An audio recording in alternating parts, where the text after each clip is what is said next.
Kasi nga hindi pa developed, hindi pa adult yun eh. If you treat them like an adult, they're not really an adult. Their brain functions are not fully developed. So, kailangan kahit papano, kahit ibaba natin yung age of responsibility, yung interventions are still very important. You cannot treat them as full adults because they are not full adults. Their brains have not fully developed.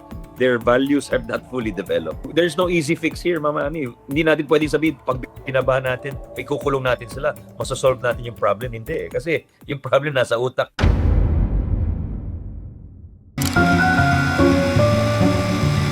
This is truth on the line. Speaking of age, isa pang mainit na debate ngayon, yung kapareho neto, nagkaroon na naman ng saksakan sa Las Piñas at unfortunately, both minors ang involved, namatay yung 13-year-old. Yung 14-year-old ang balita, kakasuhan. Pwede ba siyang kasuhan? Kasi yan ang isang issue dyan na malakas daw ang loob ng mga bata ngayon to commit violence dahil ang pagkakaalam nila, hindi sila mapaparusahan if they are 15 or younger. Merong proposal na ibaba yung That's age correct. of criminal responsibility natin. Ano? Kayo, Yes. anong tingin nyo doon sa proposal na yun? Are you in favor?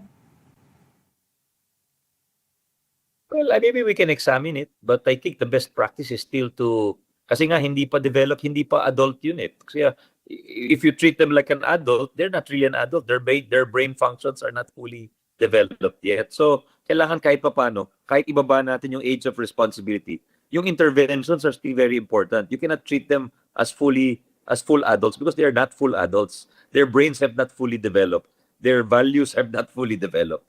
So, there's no easy fix here, Mama Ani. Hindi natin pwedeng sabihin, pag binabahan natin, ikukulong natin sila, masasolve natin yung problem. Hindi eh. Kasi yung problem nasa utak, nasa puso, magiging tao rin yan over time eh. So, what are we going to do in the meantime, di ba? Pag nilagay natin ba sa kulungan yan, mas magmamature yan? Hindi po eh. That will satisfy our need for vengeance. But will it solve the societal problem? Baka hindi, di ba? So, dapat pag-aralan natin mabuti and we crack down on these syndicates na gumagamit dito dahil nagiging magaling na itong mga sindikato at ginagamit na nakikita natin yan sa TV dati, ginagamit na drug runner or informant itong mga bata. So, I think many criminal syndicates have already caught on and ginagamit na mga bata. So yun ang hulihin natin, yun ang hanapin natin. I know it's a tall order, it's a difficult task for our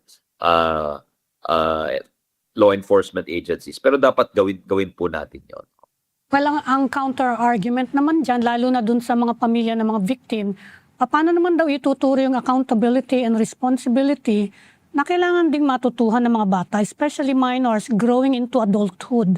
Ano naman po yung sagot nyo dyan? Definitely. That's why yung intervention natin must involve some kind of accountability. Ibig sabihin, hindi na porque hindi siya ikukulong, wala siyang responsibilidad. Dapat ilagay siya sa isang institusyon, yun nga yung, ano ba tawag doon? Bahay pang Juvenile, like juvenile that. rehabilitation. Basta for children in conflict with the law. Yeah. Yes, dapat may mga rehab centers and even the law, in the previous law before the juvenile justice law was passed, yung PD 603, ang ginagawa niya, sinususpend lang naman niya yung sentence eh. Ibig sabihin, when you come of age and you have shown that you have not shown any form of remorse, meaning you have not regretted or atoned for your sin or your act, ikay pwedeng sentensyahin. So, even the law suspends it because they realize na dapat ang unang natin dito, palakihin muna natin itong batang to ng maayos. At bahagi ng pagpapalaki ng bata ay yung pananagutan niya. And you mentioned accountability, Ma'am. I totally agree with that. Just because you separate them from hardened criminals and you don't put them in prison does not mean that they are not accountable. Definitely, they must be made accountable. Halimbawa, makikibalita lang kami, baka alam mo kasi, yung iba nagtataka, sinabi ng pulis, papailan daw ng murder charges yung 14-year-old eh. Yung sa Las Piñas, yung kailan lang nangyari. May update ba kayo doon? Are you updated on those things? Kung ano nang mangyayari doon sa bata? Hindi po eh. Hindi ko alam yung latest dyan. Pero kung sinabi ng pulis yun, fa-filean talaga nila. Pero yun nga, under the law kasi hindi sila criminally liable pagka below 15. You have to amend the law if you want to change that. Diba? Opo. So, you cannot blame the police for that because yun ang kung yun ang nakalagay sa batas eh. They are Yeah. not criminally liable, di ba? So, Mm. di natin sila masisi doon.